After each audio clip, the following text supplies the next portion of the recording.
It's an exercise you get to do a couple times a year, and if you don't do it properly, it won't bode well for your back. Shoveling snow sends people to the emergency room each year. Well, as the weather gets colder, you typically see injuries related to weather, which could include any orthopedic injury.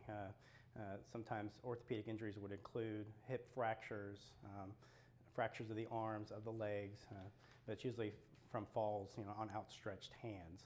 Chiropractor Justin Felsman says one of the reasons people get injured shoveling or picking up bags for salting is because they are not properly conditioned. They're deconditioned, and then they think that they're strong enough to go out there and shovel the snow, and next thing you know, they're injured because they haven't properly, got the muscle strong enough to go out there and do what they need to do. Now, when you're out there shoveling your driveways, you got to make sure that you lift from the knees and not with your back to avoid some injury, similar to this.